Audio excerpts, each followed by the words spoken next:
यह प्रश्न है। क्वेश्चन है कि भारत में गर्मदलीय आंदोलन का पिता किसे कहा जाता है। यानी अगर हम लोग बात करें भारतीय राष्ट्रीय आंदोलन की तो 1885 से लेकर के 1905 तक का जो दौर था वह उदारवादी दौर था। उसके बाद जो है फिर जो ये भारतीय राष्ट्रीय कांग्रेस भी थोड़ा सा विभाजित होती है 1905 के बाद, और उसमें दो दल बनते हैं, एक गर्म दलीय और एक नरम दलीय लोग का जो है अलग अलग समूह हो जाता है। तो उसमें गर्म दलीय आंदोलन का जो पिता कहा जाता है, उसके जो मुख्य रूप से उसमें आगे थे भागीदारी, वो है बाल गंगाधर तिलक। और इनका त्रिगुट का ये चलता है बाल, पाल और लाल। लाला लाजपत राय, बाल गंगाधर तिलक और बिपिन चंद्र पाल, ये तीन जो है तिकड़ी है बाल, पाल और लाल की। तो याद रखेंगे गर्मदलीय नेता के रूप में बाल गंगाधर तिलक को याद रखा जाता है। नेक्स्ट क्वेश्चन की ओर बढ़ते हैं। क्वेश्चन नंबर दूसरा है हमारे स्क्रीन पर कि भारत में मुस्लिम लीग की स्थापना किस वर्ष हुई थी। तो भारत में जो मुस्लिम लीग की स्थापना हुई है यह जो है 1908 या 1903 या 1906 या फिर 1905 है। तो इसका सबसे सही जवाब यह है कि भारत में मुस्लिम लीग की स्थापना जो है यह 1906 में हुआ है। और यह कहाँ हुआ है, 30 दिसंबर 1906 को वर्तमान बांग्लादेश की राजधानी ढाका में हुआ था। और वकारुल मुल्क जो है इसके संस्थापक में से थे, और इसकी जो स्थापना है यह ढाका में हुई थी, जो अभी वर्तमान में बांग्लादेश की राजधानी है। नेक्स्ट सवाल की ओर बढ़ते हैं। क्वेश्चन नंबर तीसरा है कि भारतीय राष्ट्रीय कांग्रेस का प्रथम विभाजन कब हुआ था जी। तो भारतीय राष्ट्रीय कांग्रेस का जो प्रथम विभाजन है यह 1908 में हुआ है, या 5 में, या फिर 1907 में, या 1906 में। तो भारतीय राष्ट्रीय कांग्रेस का प्रथम विभाजन 1907 में हुआ है। और 7 से याद रखेंगे हम लोग सूरत, यह विभाजन कहाँ हुआ था, तो सूरत अधिवेशन के समय जो है यह विभाजन हुआ था। नरम दलीय और गर्म दलीय लोग का जो है अलग अलग हो गया था विभाजन, और फिर ये जो दो अलग अलग गुट बन गए थे भारतीय राष्ट्रीय कांग्रेस के, या 1916 के लखनऊ समझौता में फिर ये लोग पुनः एक संगठित हो गए। तो याद रखेंगे हम लोग 7 से सूरत अधिवेशन में जो है नरम दलीय और गर्म दलीय भारतीय राष्ट्रीय कांग्रेस दो गुट में विभाजित हो गए थे। क्वेश्चन नंबर चौथा है कि स्वदेशी आंदोलन शुरू किया गया था। स्वदेशी आंदोलन जो है यह क्यों शुरू किया गया था। तो स्वदेशी आंदोलन के शुरू किए जाने का जो सबसे प्रमुख कारण यह था कि 1905 में लॉर्ड कर्जन के द्वारा जो है बंगाल को विभाजित किया गया था, पूर्वी बंगाल और पश्चिमी बंगाल के रूप में। पूर्वी बंगाल में असम का हिस्सा था और बांग्लादेश जो है मिलकर के पूर्वी बंगाल था, और पश्चिमी बंगाल में जो है बिहार, पश्चिम बंगाल और उड़ीसा के ये जो क्षेत्र थे इसको पश्चिम बंगाल के अंतर्गत रखा गया था। और इसी के ये में जो है खिलाफ में स्वदेशी आंदोलन का शुरू हुआ था, और लोगों ने जो है कपड़ा वगैरह विदेशी कपड़ों का होली जलाया और स्वदेशी आंदोलन की शुरुआत की थी। तो इसका करेक्ट आंसर ये हो जाएगा कि ऑप्शन नंबर ए, यानी बंगाल विभाजन के विरुद्ध में जो है यह आंदोलन शुरू हुआ था। कौन आंदोलन, स्वदेशी आंदोलन। नेक्स्ट क्वेश्चन की ओर बढ़ते हैं। क्वेश्चन नंबर 5वां है कि बंगाल विभाजन के विरुद्ध जो विद्रोह चल रहा था उसका नेतृत्व कौन कर रहे थे। तो बंगाल विभाजन के विरुद्ध जो विद्रोह चल रहा था, आंदोलन चल रहा था, उसका जो ये नेतृत्व करने वाले थे उसमें से प्रमुख नाम आता है सुरेंद्र नाथ बनर्जी का, यानी ऑप्शन नंबर ए जो है वो सबसे करेक्ट आंसर के रूप में जाना जाएगा।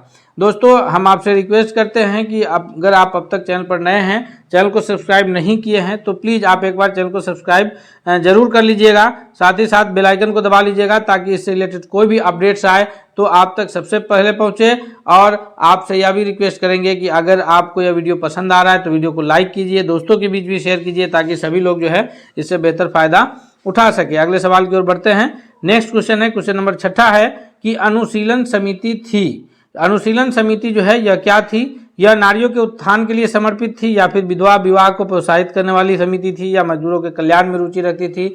लेकिन इसका जो सबसे सही जवाब है कि अनुशीलन समिति जो है यह एक भारतीय राष्ट्रीय आंदोलन में एक क्रांतिकारी संगठन था, यानी ऑप्शन नंबर जो है इसका डी सबसे करेक्ट आंसर है। नेक्स्ट क्वेश्चन की ओर बढ़ते हैं। क्वेश्चन नंबर 7 है कि बंगाल 1905 में विभाजित हुआ और उसके फलस्वरूप उसे पुनः कब एकीकृत कर दिया गया था जी। तो 1905 में जो बंगाल का विभाजन लॉर्ड कर्जन महोदय ने किया था, ये उन्होंने प्रशासनिक दिक्कत आ रही है इसको कह के किया। हालांकि यह जो है सांप्रदायिक के आधार पर विभाजन किया गया था बंगाल का, पूर्वी बंगाल और को अलग और पश्चिमी बंगाल को अलग किया गया था। तो इसको पुनः जो है 1911 में दोनों बंगाल को फिर से एकीकृत कर दिया गया था, पूर्वी बंगाल और पश्चिमी बंगाल को। और उसके बाद जो है फिर जब पूर्वी पाकिस्तान का जब बंटवारा हुआ यानी आज़ादी के समय जो है पूर्वी बंगाल का जो हिस्सा था वो पूर्वी पाकिस्तान बना। और उसके बाद फिर 1971 में वहाँ एक लीडर हुए शेख मुजीबुर रहमान, जो पूर्वी पाकिस्तान से अभी वो आधुनिक में बांग्लादेश के नाम से जाना जाता है। और फिर इधर 1911 में बंगाल जब एक हुआ तो 1912 में बिहार और उड़ीसा का संयुक्त प्रांत जो है वो बंगाल से अलग हुआ। और फिर उड़ीसा जो है बिहार से 1936 में अलग हुआ।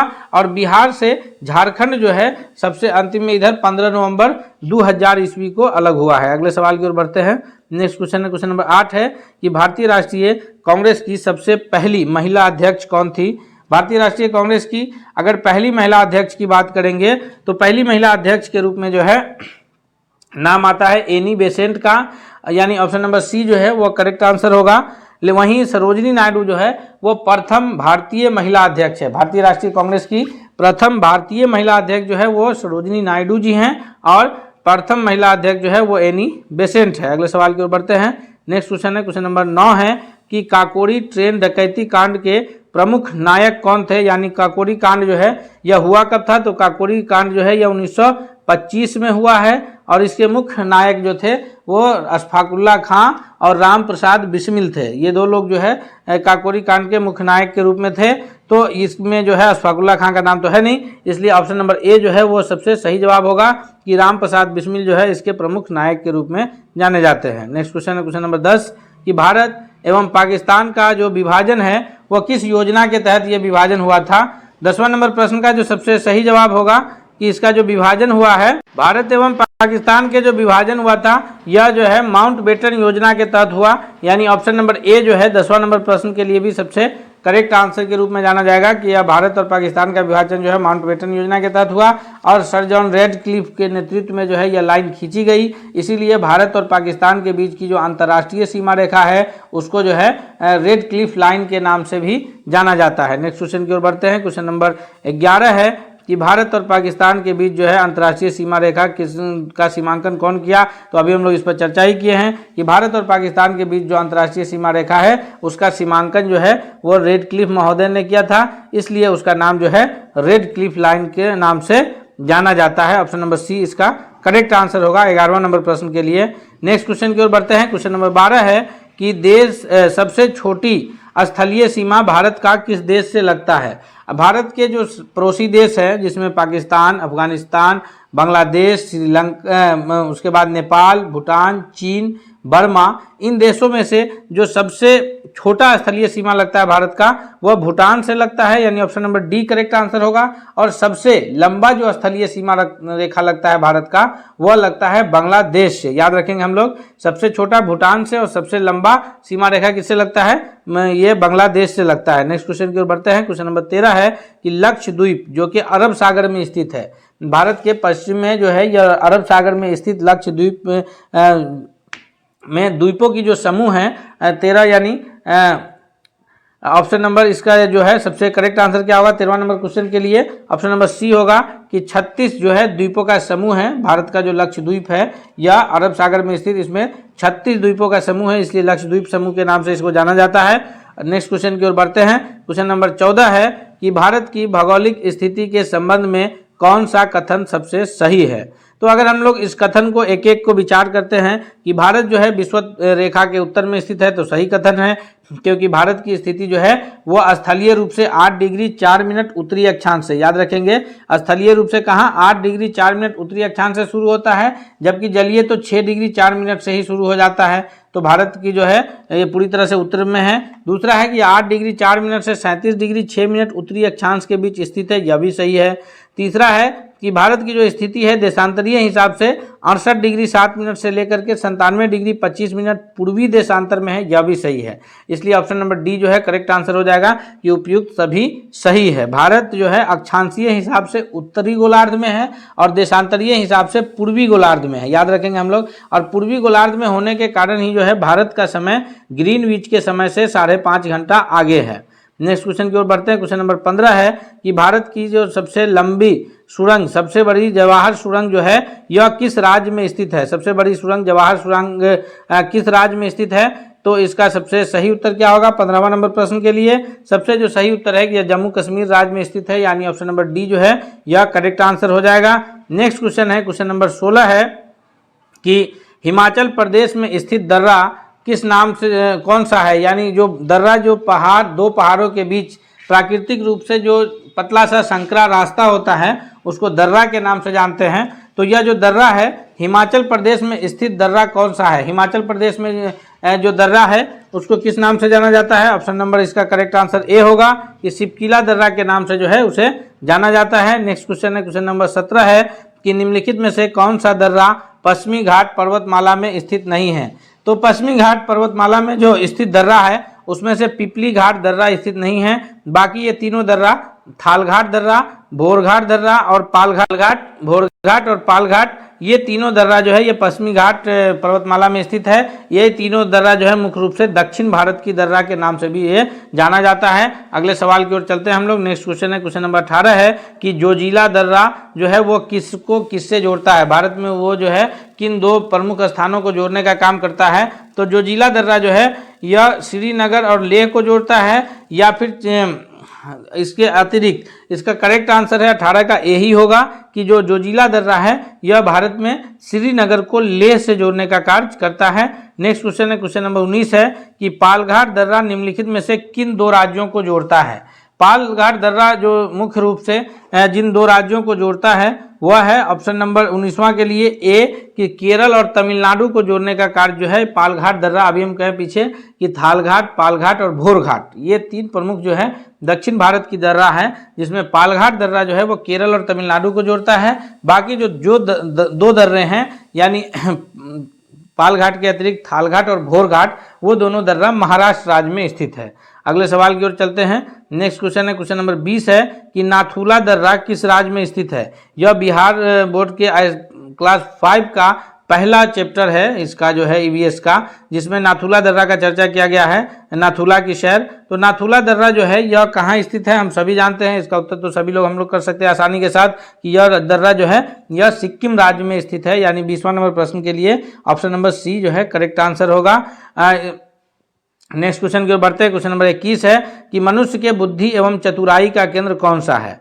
मनुष्य के बुद्धि एवं चतुराई का जो केंद्र है मस्तिष्क में, हमारे शरीर सर में, यह सेरिब्रम के नाम से जाना जाता है, यानी इसका जो करेक्ट आंसर होगा वो ऑप्शन नंबर सी के रूप में जो है जाना जाएगा। दोस्तों अब हम लोग जो है इतिहास और भूगोल के अतिरिक्त साइंस का प्रश्न देख रहे हैं। हम आपसे रिक्वेस्ट करेंगे फिर एक बार कि अगर अब तक आप चैनल पर नए हैं तो प्लीज़ आप एक बार चैनल को जरूर सब्सक्राइब करके बेल आइकन को दबा लीजिए, ताकि कोई भी अपडेट्स आए तो सबसे पहले आप तक पहुंचे। साथ ही साथ आपसे रिक्वेस्ट है कि आपको यह वीडियो कैसा लगा आप कमेंट करके जरूर बताएंगे। नेक्स्ट क्वेश्चन की ओर बढ़ते हैं। क्वेश्चन नंबर देखते हैं 22वां नंबर प्रश्न कह रहा है कि वायुमंडल में सामान्यतः CO2 पाया जाता है। CO2 जो है वायुमंडल में कितना प्रतिशत पाया जाता है, यह हमको जानकारी देनी है। तो इसका जो सबसे सही जवाब होगा कि इस पर पिछले क्लास में भी हम लोग चर्चा किए थे, नाइट्रोजन 78%, ऑक्सीजन 21%, हो गया 99%, CO2 जो है वो 0.03%, यानी ऑप्शन नंबर डी जो है करेक्ट आंसर होगा।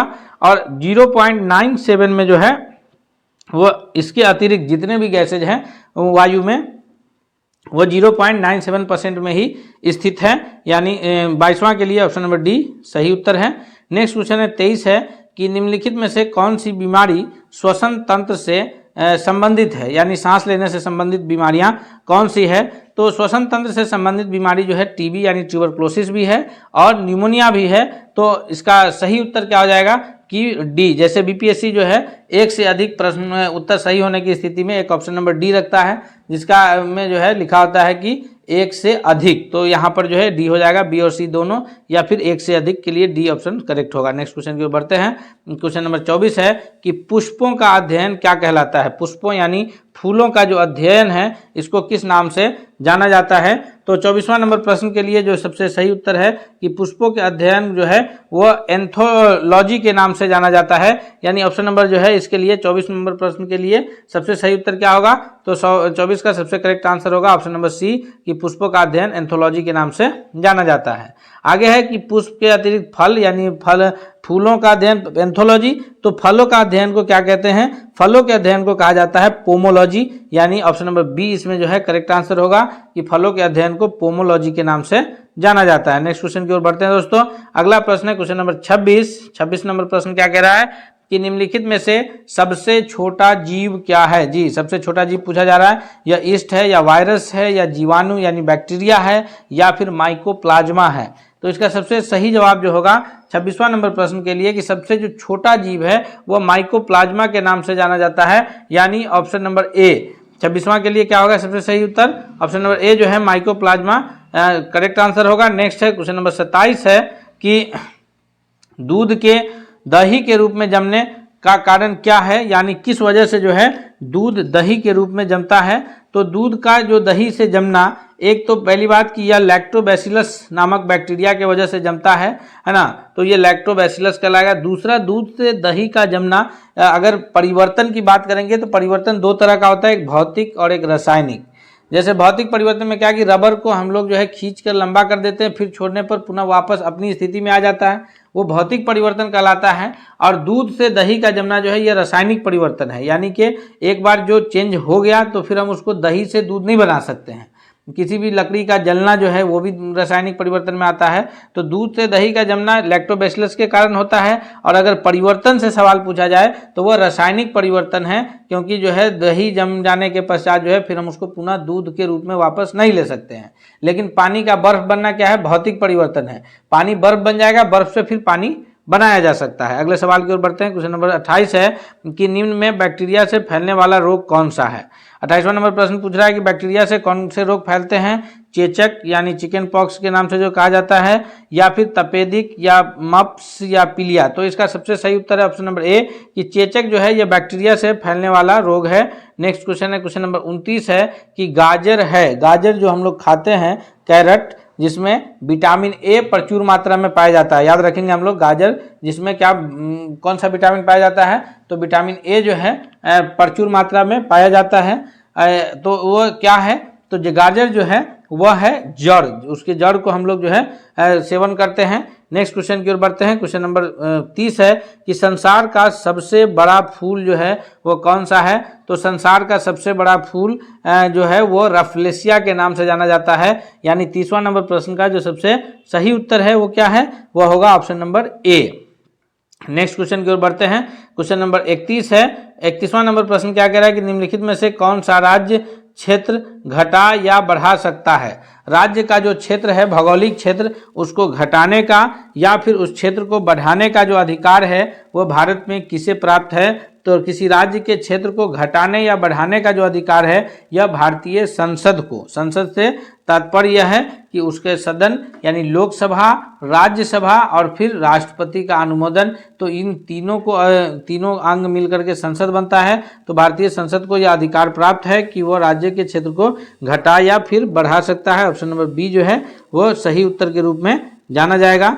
नेक्स्ट क्वेश्चन की ओर बढ़ते हैं। क्वेश्चन नंबर 32 है। 32वां नंबर प्रश्न क्या कह रहा है कि भाषा के आधार पर जो राज्यों का गठन हुआ है वह किस वर्ष हुआ है? भाषा के आधार पर राज्यों का जो गठन हुआ है यह ऑप्शन नंबर जो है 32 का हो जाएगा कि भाषा के आधार पर राज्यों का गठन 1956 में हुआ है, यानी ऑप्शन नंबर ए जो है वो सबसे इसका सही उत्तर के रूप में जाना जाएगा। नेक्स्ट क्वेश्चन की ओर बढ़ते हैं हम लोग। अगला प्रश्न क्या कह रहा है? अगला क्वेश्चन है कि समानता का अधिकार भारतीय संसद के किन 5 अनुच्छेदों में दिया गया है?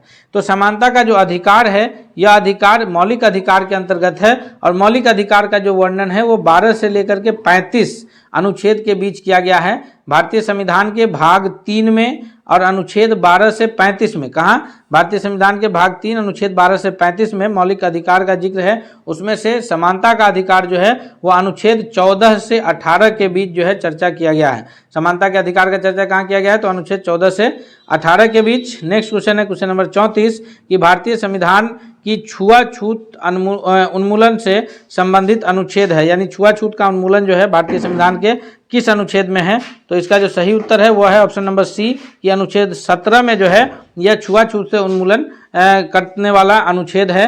नेक्स्ट क्वेश्चन की ओर बढ़ते हैं। क्वेश्चन नंबर 35 है कि संविधान के किस अनुच्छेद के प्रावधानों के अंतर्गत भारत सरकार द्वारा भारत रत्न या फिर पद्म विभूषण या फिर आदि का जो है अलंकरण करने के ये प्रदान किया गया है। तो पद्म विभूषण, पद्म भूषण और ये भारत रत्न का जो अलंकरण करने का ये प्रदान किया गया है, यह है ऑप्शन नंबर बी, यानी अनुच्छेद 18 के तहत। नेक्स्ट क्वेश्चन की ओर बढ़ते हैं। इससे पहले हम आपसे फिर एक रिक्वेस्ट करेंगे कि आप अगर अब तक चैनल पर नए हैं तो दोस्तों आप जरूर सब्सक्राइब कर लीजिएगा, और वीडियो पसंद आ रहा हो तो लाइक करिए और फिर कमेंट करके बताइएगा हमें। क्वेश्चन नंबर 36 है कि अनुच्छेद 19 में वर्णित स्वतंत्रताएं निम्नलिखित में से किसको प्राप्त है। यानी भारतीय संविधान का जो अनुच्छेद 19 है उसमें जो स्वतंत्रता का जिक्र है वह किन्हें प्राप्त है। यह जो है केवल भारतीय नागरिकों को प्राप्त है, या भारत में पैदा हुए सभी व्यक्तियों को प्राप्त है, या भारत के निवासियों को। थोड़ा सा का डिफरेंस है, इसमें हम लोग कंफ्यूज नहीं होंगे। जो अनुच्छेद 19 में अंतर्गत स्वतंत्रताएं हैं वो भारत के नागरिकों को प्राप्त है।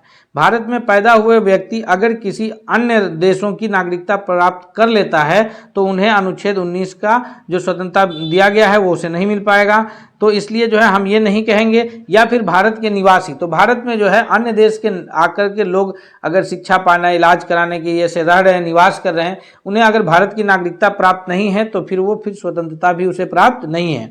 तो यह स्वतंत्रता किसको है कि भारतीय नागरिकों को, भले वो कहीं और का हो लेकिन आकर के अगर भारत में नागरिकता प्राप्त कर लिया है तो उसे यह अधिकार प्राप्त होगा।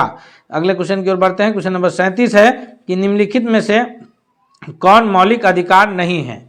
तो मौलिक अधिकार जो है यह बोलने का अधिकार, जिसको हम लोग अभिव्यक्ति की आज़ादी के नाम से जानते हैं, यह मौलिक अधिकार की श्रेणी में आता है। हड़ताल पर जाने का अधिकार, यानी कि हम लोग जो है हमारे संविधान के द्वारा यह अधिकार प्राप्त है कि हम जो है किसी चीज़ का विरोध कर सकते हैं, हड़ताल कर सकते हैं, और उसके बाद जो है धार्मिक स्वतंत्रता का अधिकार प्राप्त है। लेकिन व्यवसाय करने का जो अधिकार है, ये 37वां नंबर प्रश्न के लिए ऑप्शन नंबर बी जो है ये मौलिक अधिकार के रूप में नहीं जाना जाएगा। जो है ऑप्शन नंबर बी इसका सबसे करेक्ट आंसर होगा। नेक्स्ट है क्वेश्चन नंबर 38 है कि भारतीय संविधान का कौन सा अनुच्छेद व्यक्ति के विदेश यात्रा के अधिकार को संरक्षण करता है। यानी व्यक्ति के विदेश यात्रा अधिकार करने को संरक्षण करने वाला अधिकार जो है वह कौन सा है, किस अनुच्छेद के तहत यह व्यक्ति को अधिकार प्राप्त है। तो इसका करेक्ट आंसर है ऑप्शन नंबर 21। यह अनुच्छेद 21 के तहत जो है यह स्वतंत्रता का जो अधिकार है, समानता का अधिकार, दूसरा स्वतंत्रता का अधिकार जो है यह उसके तहत अधिकार लोगों को प्राप्त है। क्वेश्चन नंबर 39 है कि भारतीय संविधान के किस अनुच्छेद में शोषण के विरुद्ध जो है अधिकारों का वर्णन किया गया है। तो शोषण के विरुद्ध अधिकारों का जो वर्णन है 39वां नंबर प्रश्न का सबसे सही उत्तर है ऑप्शन नंबर सी कि अनुच्छेद 23 से 24 के बीच जो है वह शोषण के विरुद्ध अधिकार को वर्णन किया गया है। नेक्स्ट है क्वेश्चन नंबर 40 है कि मौलिक अधिकारों के अंतर्गत कौन सा अनुच्छेद बच्चों के शोषण से संबंधित है। मौलिक अधिकार के अंतर्गत कौन सा अनुच्छेद बच्चों के शोषण से संबंधित है। यह है ऑप्शन नंबर डी कि यह अनुच्छेद 24 जो है यह बच्चों के शोषण से संबंधित है। दोस्तों हम लोग 40 प्रश्न जो है कंप्लीट किए हैं, जिसके उत्तर को हम लोग उसके व्याख्या के साथ देखे हैं। हम उम्मीद करते हैं कि इस 40 प्रश्न से हमें 100 प्रश्न भी नहीं छूटेंगे। इससे रिलेटेड अगर प्रश्न आते हैं तो जितना हम लोग चर्चा किए हैं, तो यह वीडियो आपके हर परीक्षा के लिए लाभकारी और हितकारी साबित होगा। हम आपसे एक रिक्वेस्ट करेंगे कि अगर आप अब तक चैनल पर नए हैं, सब्सक्राइब नहीं किए हैं, तो जरूर सब्सक्राइब कर लीजिए, और दोस्तों इस वीडियो को लाइक करते हुए दोस्तों के बीच भी अपने शेयर कीजिए ताकि सभी लोग इससे बेहतर फ़ायदा उठा सकें। मिलते हैं हम लोग अगले सेट के साथ, तब तक के लिए बहुत बहुत धन्यवाद। में एशियाटिक सोसाइटी की स्थापना किसने की थी। तो बंगाल में एशियाटिक सोसाइटी की स्थापना का जो श्रेय जाता है वो कौन सा गवर्नर जनरल होगा। लॉर्ड कॉर्नवालिस है, या डलहौजी हैं, या फिर विलियम जोन्स, या वारेन हेस्टिंग्स है। तो इसका जो सबसे करेक्ट आंसर बनेगा कि बंगाल में एशियाटिक सोसाइटी की स्थापना का जो श्रेय है वह विलियम जोन्स को जाता है, अर्थात ऑप्शन नंबर सी जो है इस प्रश्न के लिए सबसे सही उत्तर के रूप में जाना जाएगा। पहला नंबर क्वेश्चन के लिए ऑप्शन नंबर सी जो है सबसे करेक्ट आंसर है। नेक्स्ट क्वेश्चन की ओर बढ़ते हैं। दूसरा नंबर क्वेश्चन है कि संथाल विद्रोह किस वर्ष शुरू हुआ था। संथाल विद्रोह जो शुरू हुआ था यह 1832, 41, 51 या 55। तो ये जो संथाल विद्रोह शुरू हुआ जैसे सिद्धू और कान्हू के नेतृत्व में, यह 1855 में शुरू हुआ था और 1856 तक चला था। अर्थात इस प्रश्न के लिए जो सबसे करेक्ट आंसर है वह है ऑप्शन नंबर डी कि ये जो है 1855 में संथाल विद्रोह शुरू हुआ था। अगले सवाल की ओर चलते हैं। नेक्स्ट क्वेश्चन कौन है तो नेक्स्ट क्वेश्चन है, क्वेश्चन नंबर तीसरा है कि बंगाल में द्वैध शासन व्यवस्था की स्थापना हुई, यानी बंगाल में द्वैध शासन व्यवस्था की स्थापना कौन किए थे। बंगाल में जो द्वैध शासन व्यवस्था शुरू हुआ था कि जो फौजदारी के मामले हैं, जो आपसी ये हैं, उसको जो सुनवाई जो है वो वहाँ के नवाब करेंगे, और बाकी जो दीवानी मामले हैं, जो ये सारे मामलों की सुनवाई जो है यह अंग्रेजी सरकार करेगी। इस प्रकार की जो द्वैध शासन व्यवस्था बंगाल में शुरू हुई थी, तो वह उस वक्त बंगाल के गवर्नर कौन थे। ये व्यवस्था जो है लॉर्ड कैनिंग के ज़माने में शुरू हुई, या वारेन हेस्टिंग, या फिर रॉबर्ट क्लाइव। तो इसका जो सबसे सही उत्तर है कि यह जब व्यवस्था शुरू हुई थी बंगाल में द्वैध शासन की, यह रॉबर्ट क्लाइव के ज़माने में, यानी ऑप्शन नंबर सी जो है तीसरा नंबर प्रश्न के लिए भी सबसे करेक्ट आंसर है। नेक्स्ट क्वेश्चन की ओर बढ़ते हैं। क्वेश्चन नंबर चौथा है कि बंगाल और बिहार में अस्थाई बंदोबस्त जो है 3 प्रकार के कर की व्यवस्था शुरू की गई थी। एक अस्थाई बंदोबस्त, दूसरा था रैयतवाड़ी व्यवस्था, और तीसरा था महालवाड़ी व्यवस्था। हम तीनों के बारे में अभी डिटेल्स में देखेंगे सभी प्रश्नों को, उसी से हमें डिटेल्स जानकारी प्राप्त हो जाएगी कि बिहार और बंगाल साइड में जो व्यवस्थाएं शुरू थी कर की, वो थी अस्थाई बंदोबस्त। और इस अस्थाई बंदोबस्त को लागू करने का श्रेय जो है वो किसको जाता है, पूछा जा रहा है। तो यह अस्थाई बंदोबस्त जो लागू किए थे बिहार और बंगाल के क्षेत्र में, क्योंकि जिस वक्त यह व्यवस्था लागू हुई थी बिहार भी बंगाल का ही अंग था। 1912 में बिहार अलग हुआ है, और 1936 में बिहार से उड़ीसा, तथा 2000 ईस्वी में बिहार से झारखंड राज्य अलग हुआ है। तो ये अस्थाई बंदोबस्त जो शुरू हुआ यह लॉर्ड कॉर्नवालिस के द्वारा शुरू किया गया था। अर्थात चौथा नंबर क्वेश्चन के लिए जो सबसे सही उत्तर है वह है ऑप्शन नंबर ए। अगले सवाल की ओर बढ़ते हैं। नेक्स्ट क्वेश्चन देखते हैं। अगला क्वेश्चन है, क्वेश्चन नंबर 5 है कि रैयतवाड़ी व्यवस्था में भूमि का स्वामी कौन होता था। रैयतवाड़ी व्यवस्था में जो भूमि का स्वामी जी, तो इस व्यवस्था में भूमि का स्वामी कौन, तो किसान हुआ करता था इस व्यवस्था के। और यह व्यवस्था जो लागू हुई थी यह मद्रास प्रेसिडेंसी क्षेत्र में लागू हुई थी, यानी दक्षिण भारत में यह व्यवस्था लागू हुई थी। तो 2 प्रकार की व्यवस्था को हम लोगों ने देखे, एक अस्थाई बंदोबस्त और दूसरा रैयतवाड़ी व्यवस्था। रैयतवाड़ी व्यवस्था कहाँ लागू हुआ था, तो यह लागू हुआ था मद्रास क्षेत्र में, और इसमें जो है भूमि का मालिक किसान हुआ करता था। अगले सवाल की ओर बढ़ते हैं। नेक्स्ट क्वेश्चन है, क्वेश्चन नंबर 6 है कि ईस्ट इंडिया कंपनी की स्थापना कब हुई थी। ईस्ट इंडिया कंपनी की स्थापना जो है यह 1600 ईस्वी में हुआ है, या 65, 10 या फिर 15।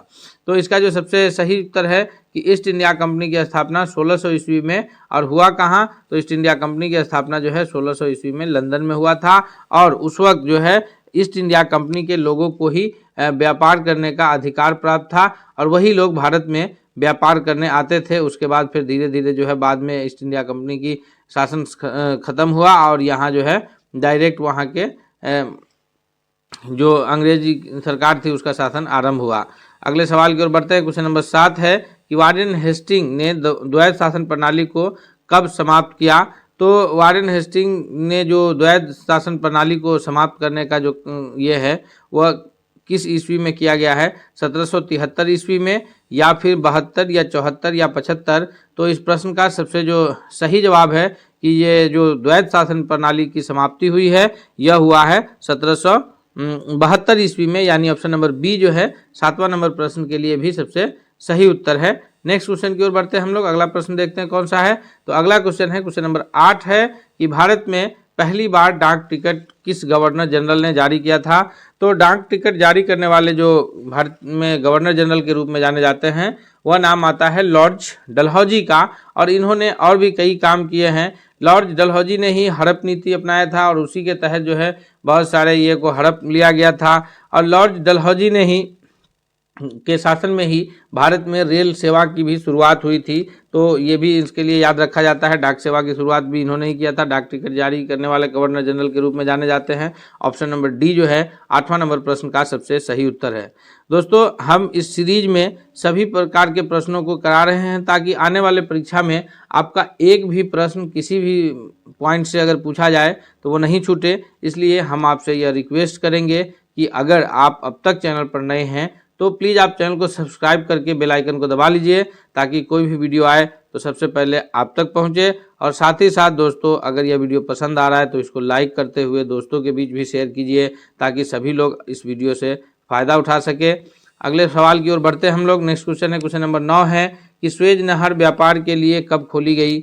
तो स्वेज नहर जो व्यापार के लिए खोला गया है, इसका सबसे सही जवाब ये है कि यह 1869 ईस्वी में खोला गया है। और इस स्वेज नहर के खुल जाने से यूरोप और एशिया के बीच जो व्यापार का मार्ग है वो बहुत छोटा हो गया है और व्यापार करना यूरोप और एशिया के बीच बहुत आसान हो गया है। अगले सवाल की ओर बढ़ते हैं हम लोग। नेक्स्ट क्वेश्चन क्या है? क्वेश्चन नंबर 10 है। ये तीसरा जो है भूमि कर का ये था, एक तो रैयतवाड़ी और दूसरा महलवारी और तीसरा जो है अस्थाई बंदोबस्त, उसमें से यह महलवारी व्यवस्था है। महलवारी व्यवस्था को लागू किया गया, यानी किसके द्वारा जो है यह लागू किया गया था? 10वां नंबर क्वेश्चन का सबसे करेक्ट आंसर कौन सा है? इसके जनक के रूप में कौन जाने जाएंगे?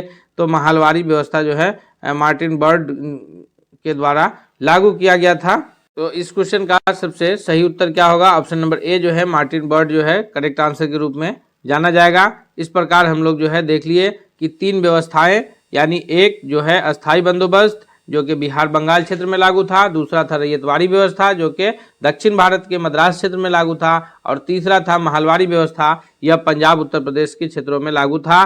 तो ये 3 व्यवस्थाएं थी जिस वक्त अंग्रेजों ने यहाँ शासन शुरू किया था उस वक्त जो है कर लेने के। अगले सवाल की ओर बढ़ते हैं। नेक्स्ट क्वेश्चन है क्वेश्चन नंबर 11 है। यह प्रश्न जो है हमारा भूगोल से रिलेटेड प्रश्न है कि निम्नलिखित में से किस राज्य में वन का विस्तार सबसे अधिक है? तो वन के विस्तार की अगर हम लोग बात करें राज्यों में, तो सबसे अधिक वन विस्तार वाला राज्य जो है वह है मध्य प्रदेश, यानी ऑप्शन नंबर सी जो है 11वां नंबर प्रश्न के लिए सबसे करेक्ट आंसर होगा। ऐसे भी यह है कि राज्य की जितना भी क्षेत्रफल है उसका 33% भूभाग पर जो है वन आच्छादित होना चाहिए, यानी 33% भूभाग पर अगर वन है तो फिर वो वहाँ पर सही है इकोसिस्टम के लिए। तो यह जो है मध्य प्रदेश भारत का एक ऐसा राज्य है जहाँ सबसे अधिक वन विस्तार पाया जाता है। अगले सवाल की ओर बढ़ते हैं हम लोग। नेक्स्ट क्वेश्चन है क्वेश्चन नंबर 12 है कि जूट के उत्पादन के लिए कौन सा राज्य आगे है? अग्रणी राज्यों में जूट का उत्पादन कहाँ होता है? ऑप्शन में है हमारे पास कि बिहार, असम, उड़ीसा और पश्चिम बंगाल। तो इसका सबसे करेक्ट आंसर क्या होगा? इसका सबसे करेक्ट आंसर के रूप में जो जाना जाएगा वह है ऑप्शन नंबर डी जो है इसका सबसे करेक्ट आंसर होगा, क्योंकि भारत में जो है सबसे आगे जो है वो बंगाल है, दूसरे नंबर पर बिहार और तीसरे नंबर पर जो है वह असम का नाम आता है। ये हम लोग याद रखेंगे। जूट उत्पादन में दूसरे नंबर पर बिहार और तीसरे नंबर पर असम का नाम आता है। और जूट उत्पादन में जो प्रथम राज्य है वो पश्चिम बंगाल है। हालांकि पूरा बंगाल क्षेत्र जो है वह जूट उत्पादन के लिए जाना जाता था, लेकिन बंटवारे के पश्चात जो है पूर्वी बंगाल का एक बड़ा क्षेत्र जो है कट जाने के कारण वो क्षेत्र हमारे ये में नहीं रहने के कारण जो है जूट का उत्पादन थोड़ा सा कम हुआ है। लेकिन भारत की अगर हम लोग बात करें तो जूट के उत्पादन में पश्चिम बंगाल 1 नंबर पर, बिहार जो है वो दूसरे नंबर पर। बिहार का जो सीमांचल इलाका है किशनगंज, कटिहार, पूर्णिया, सहरसा, सुपौल, ये सारे जिला जो है अररिया, ये सब जूट उत्पादन के लिए अग्रणी जिलों, यानी कोसी का जो क्षेत्र है यह अग्रणी जिलों में से एक है। और फिर तीसरे नंबर पर जो है जूट उत्पादन में वो असम है। अगले सवाल की ओर बढ़ते हैं। क्वेश्चन नंबर 13 है, इनमें से कौन सा राज्य चाय का प्रमुख उत्पादक राज्य है? यानी चाय का प्रमुख उत्पादक पूछा जा रहा है। वैसे तो चाय के उत्पादन में ये पश्चिम बंगाल में भी चाय का उत्पादन होता है, लेकिन चूंकि प्रमुख उत्पादक राज्य पूछा जा रहा है तो इसमें ऑप्शन नंबर जो है सी सबसे करेक्ट आंसर होगा कि चाय के प्रमुख उत्पादक राज्यों में असम जो है वह महत्वपूर्ण स्थान है। अगला अग्रणी राज्य है, पहले नंबर पे आएगा। अगले सवाल की ओर बढ़ते हैं हम लोग। नेक्स्ट क्वेश्चन देखते हैं। क्वेश्चन नंबर 14वां प्रश्न है 14th की। कहवा का सबसे अधिक उत्पादन, कॉफी का सबसे अधिक उत्पादन कौन से राज्य में होता है? तो इसका सबसे सही उत्तर क्या होगा? असम, कर्नाटक, केरल या फिर तमिलनाडु। तो कहवा के उत्पादन में जो है सबसे अग्रणी राज्य जो है वह है ऑप्शन नंबर बी, यानी कर्नाटक राज्य जो है वो सबसे अधिक कहवा का उत्पादन करता है। ऑप्शन नंबर बी जो है इस प्रश्न के लिए सबसे करेक्ट आंसर के रूप में जाना जाएगा। और कहवा की जो अगर हम लोग बात करें कि विश्व में तो सबसे बड़ा उत्पादक देश में ब्राजील, वियतनाम, कोलंबिया, इंडोनेशिया ये सब आएगा। और भारत में अग्रणी जो राज्य है वो कर्नाटक है। नेक्स्ट क्वेश्चन है कि उत्तर भारत का कौन सा राज्य जो है वह गन्ना के उत्पादन के लिए सबसे अधिक प्रसिद्ध है? गन्ना का सबसे अधिक उत्पादन जो है वह कौन से राज्य में होता है? तो इस प्रश्न का सबसे करेक्ट आंसर ये होगा कि हमारा पड़ोसी राज्य बिहार का पड़ोसी राज्य जो है ये उत्तर प्रदेश या सर्वाधिक गन्ना उत्पादन के लिए जाना जाता है, यानी ऑप्शन नंबर ए जो है वो सबसे करेक्ट आंसर होगा।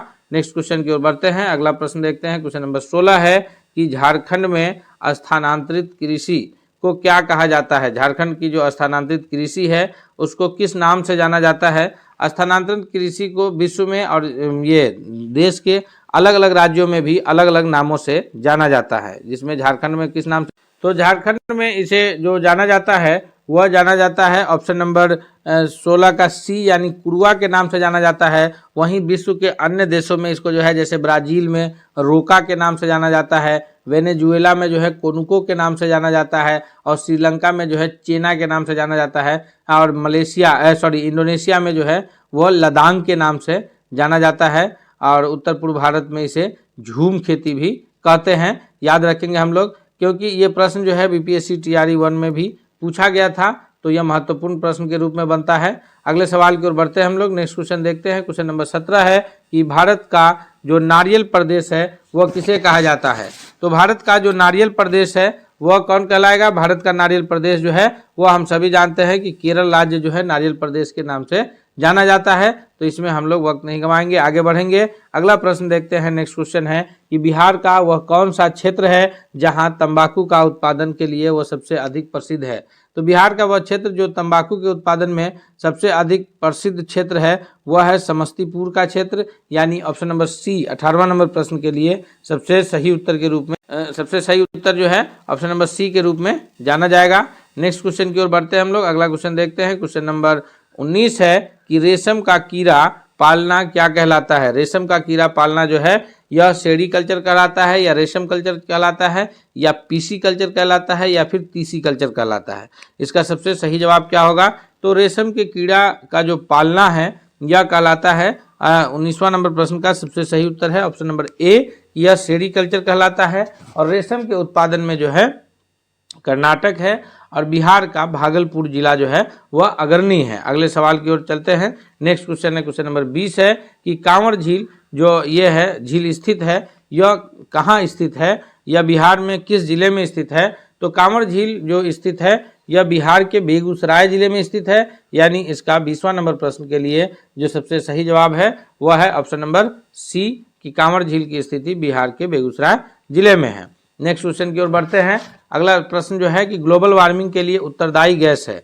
तो यह जो प्रश्न है दोस्तों, यह प्रश्न जो है विज्ञान से रिलेटेड प्रश्न है। हम आपसे एक बार फिर रिक्वेस्ट करते हैं कि अब हम लोग जो है इतिहास और भूगोल के बाद विज्ञान से रिलेटेड महत्वपूर्ण प्रश्नों को देख रहे हैं। और अगर आप अब तक चैनल पर नए हैं, चैनल को सब्सक्राइब नहीं किया है, तो प्लीज़ आप एक बार चैनल को सब्सक्राइब करके बेल आइकन को दबा लीजिए, ताकि कोई भी वीडियो आए तो सबसे पहले आप तक पहुंचे। साथ ही साथ आपसे रिक्वेस्ट है कि यह वीडियो पसंद आ रहा है तो इसको शेयर कीजिए दोस्तों के बीच, ताकि सभी लोग इससे बेनिफिट्स उठा सके। क्वेश्चन है कि ग्लोबल वार्मिंग के लिए उत्तरदायी गैस है। तो ग्लोबल वार्मिंग के लिए जो गैस सबसे अधिक उत्तरदायी है वह है CO2 यानी कार्बन डाइऑक्साइड गैस। और इस गैस के बढ़ने के कारण जो है पृथ्वी पर तापमान बढ़ता है, और तापमान बढ़ने का सबसे बड़ा नुकसान ये होगा कि जो है ग्लेशियर पर जो ये जमा है उसे पिघलने का डर है, और जिससे जो है जो किनारे के इलाके जैसे महाराष्ट्र का इलाका है, महाराष्ट्र में मुंबई का इलाका, तो उसे डूबने का खतरा बना रहेगा। तो ग्लोबल वार्मिंग से जो बचना है उसका तरीका यही है कि हम लोग अधिक से अधिक पेड़ लगाएंगे, क्योंकि पेड़ लगाएंगे तो ऑक्सीजन बढ़ेगा, और ऑक्सीजन बढ़ेगा तो फिर ग्लोबल वार्मिंग का खतरा कम होगा। नेक्स्ट क्वेश्चन है क्वेश्चन नंबर 22 है कि कार्य करने की क्षमता को क्या कहा जाता है।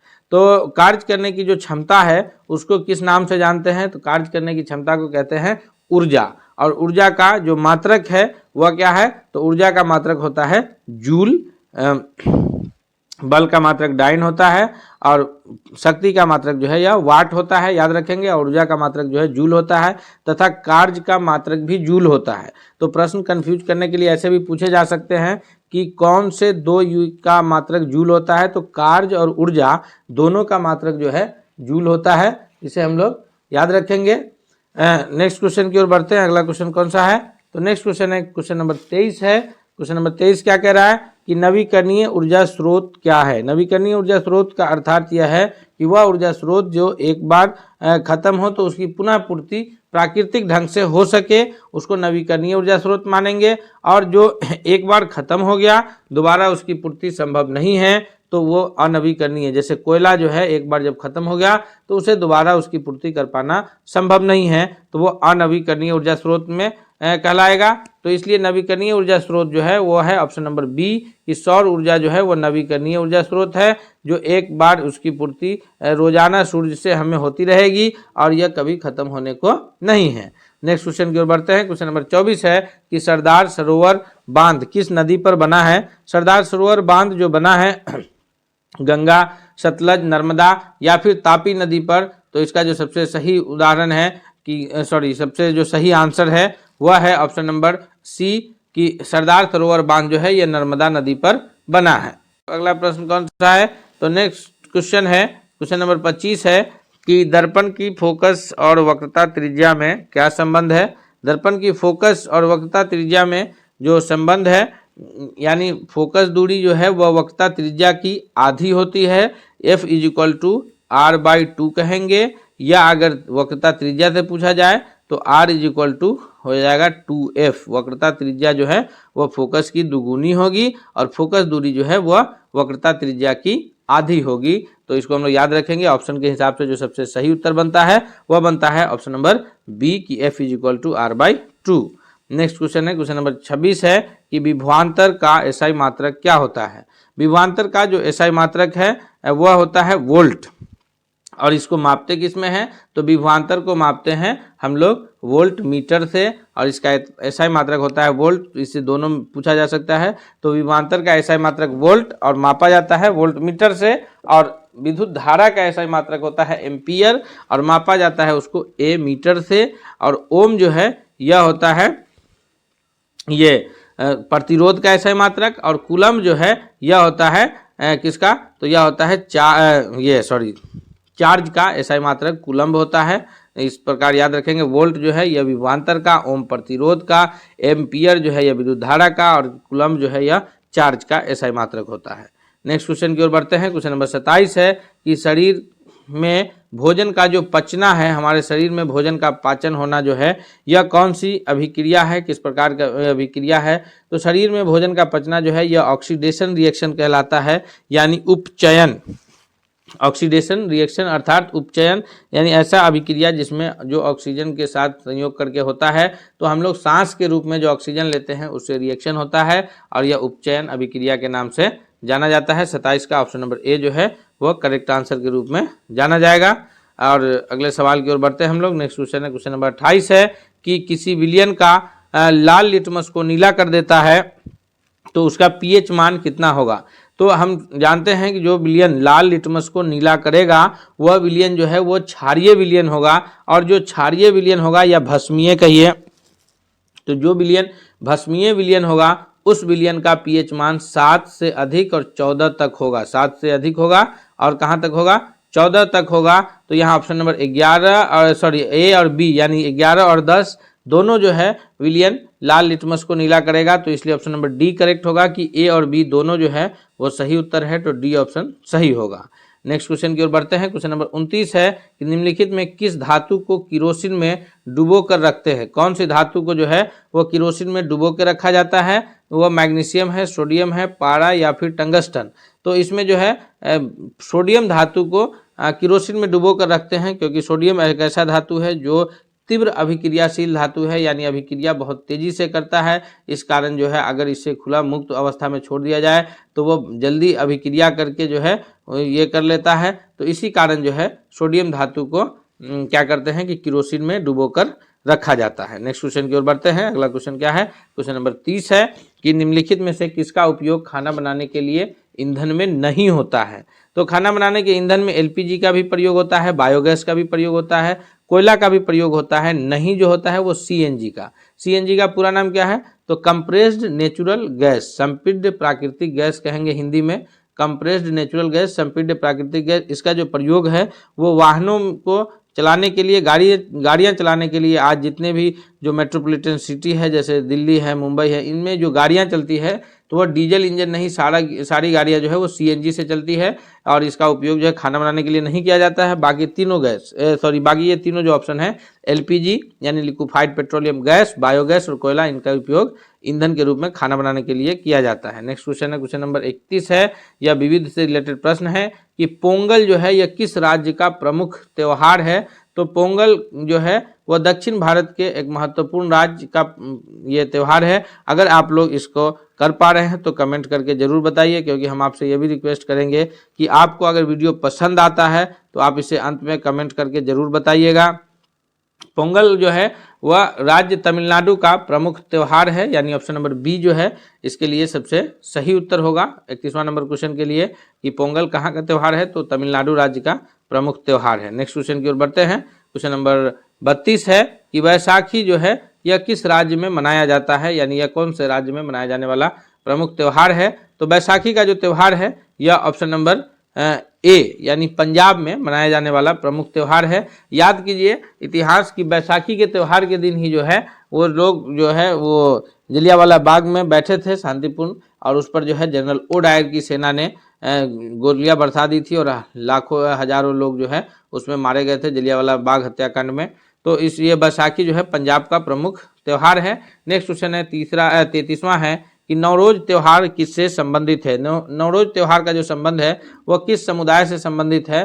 तो इसका जो सबसे सही उत्तर होगा कि नवरोज का जो संबंध है वह पारसी समुदाय से है, यानी ऑप्शन नंबर सी के रूप में जो है सबसे सही उत्तर जाना जाएगा।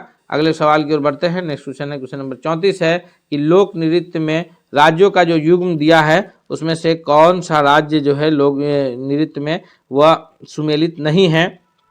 तो कोकड़ू महाराष्ट्र, झूमर हरियाणा, थाली ये हिमाचल प्रदेश और मुकना मणिपुर। तो इसमें अगर हम लोग ध्यान से देखें 34वां नंबर प्रश्न, तो जो सुमेलित नहीं है वह झूमर हरियाणा यानी ऑप्शन नंबर बी जो है इस क्वेश्चन के लिए सबसे करेक्ट आंसर के रूप में जाना जाएगा। नेक्स्ट क्वेश्चन की ओर बढ़ते हैं। क्वेश्चन नंबर 35 है कि निम्नलिखित नृत्यों में से गुजरात से संबंध रखने वाला नृत्य कौन सा है। जो नृत्य ऑप्शंस में दिए हैं डांडिया, विदेशिया, बांस नृत्य और कुचिपुड़ी, इसमें से गुजरात से राज्य से कौन सा नृत्य जो है प्रमुख संबंध रखता है। तो ऑप्शन नंबर ए यानी डांडिया जो है यह गुजरात से संबंध रखने वाला प्रमुख नृत्य है। ऑप्शन नंबर ए जो है वो सबसे करेक्ट आंसर के रूप में जाना जाएगा। नेक्स्ट क्वेश्चन की ओर बढ़ते हैं। क्वेश्चन नंबर 36 है कि भारत में द्वितीय आम चुनाव कब हुआ था। तो भारत में जो वैसे तो 1946 में ही अंतरिम सरकार का गठन हुआ था, फिर उसके बाद जो है बंटवारा के पश्चात फिर अंतरिम सरकार का गठन जो है वो पंडित जवाहरलाल नेहरू के नेतृत्व में हुआ, और उसके बाद जो है पहला जो निर्वाचन है यह 1952 में हुआ, और उसके ठीक 5 साल के बाद जो है दूसरा आम चुनाव हुआ, यानी 1957 में भारत में दूसरा आम चुनाव हुआ था। नेक्स्ट क्वेश्चन की ओर बढ़ते हैं। क्वेश्चन नंबर 37 है कि पंचशील समझौता किन देशों के बीच हुआ था। तो पंचशील समझौता जो है भारत और रूस है, या फिर भारत और पाकिस्तान है, या भारत और चीन है, या भारत बांग्लादेश है। तो सही उत्तर के रूप में जो जाना जाएगा वह है ऑप्शन नंबर सी, यानी भारत और चीन के बीच जो है पंचशील समझौता हुआ था। दोस्तों हम रिक्वेस्ट करते हैं कि अगर आप अब तक नहीं सब्सक्राइब किए हैं तो चैनल को जरूर सब्सक्राइब कर लीजिए, ताकि सभी परीक्षाओं के लिए आपको बेहतर कंटेंट पहले मिलता रहे। क्वेश्चन नंबर 38 है कि साम्यवादी दल का मुख्य उद्देश्य रहा है। साम्यवादी दल का मुख्य उद्देश्य क्या रहा है। तो इसका जो सबसे सही जवाब होगा कि साम्यवादी दल का जो मुख्य उद्देश्य है वह यह है कि समाजवाद तथा साम्यवाद की स्थापना करना, गरीब मजदूर किसान के शोषण से मुक्ति दिलाना और पूंजीवाद की समाप्ति, यानी ये सारा का सारा जो है उसका मुख्य उद्देश्य में आता है। तो ऑप्शन नंबर डी जो है करेक्ट आंसर के रूप में 38वां नंबर प्रश्न के लिए सबसे सही उत्तर के रूप में ऑप्शन नंबर डी जाना जाएगा। नेक्स्ट क्वेश्चन है क्वेश्चन नंबर 39 है कि स्वतंत्र भारत के प्रथम सरकार में गृह मंत्री कौन थे। तो स्वतंत्र भारत के जो प्रथम सरकार का गठन हुआ था उसमें गृह मंत्री जो थे वह थे सरदार वल्लभ भाई पटेल, यानी ऑप्शन नंबर बी जो है वो सबसे सही उत्तर के रूप में जाना जाएगा 39वां नंबर प्रश्न के लिए कि सरदार वल्लभ भाई पटेल गृह मंत्री थे। और क्वेश्चन नंबर 40 है कि 1939 में नेताजी सुभाष चंद्र बोस के द्वारा के नेतृत्व में किस पार्टी की स्थापना हुई थी। तो 1939 में नेताजी सुभाष चंद्र बोस के नेतृत्व में नेताजी सुभाष चंद्र बोस ने जो है फॉरवर्ड ब्लॉक नामक पार्टी की स्थापना किए थे, यानी ऑप्शन नंबर ए जो है वो सबसे सही उत्तर है। अब हम लोग इस प्रकार जो है ये आज 4 प्रमुख से यानी इतिहास, भूगोल, विज्ञान और ये विविध के जो प्रश्न हैं इससे रिलेटेड महत्वपूर्ण क्वेश्चंस को उसके ऑप्शंस तथा व्याख्या के साथ देखे हैं। हम आपसे उम्मीद करते हैं कि यह वीडियो आपको बहुत पसंद आया होगा, इसलिए आप इस वीडियो को लाइक करते हुए दोस्तों के बीच शेयर करना नहीं भूलिएगा। तथा साथ ही साथ हम आपसे रिक्वेस्ट करते हैं कि अगर आप चैनल पर दोस्तों नए हैं तो आप चैनल को सब्सक्राइब करके बेल आइकन को जरूर दबा लीजिए, ताकि इससे बाद जो भी अपडेट्स आए तो वो सबसे पहले आप तक पहुँचे। मिलते हैं अगले सेट के साथ, तब तक के लिए धन्यवाद।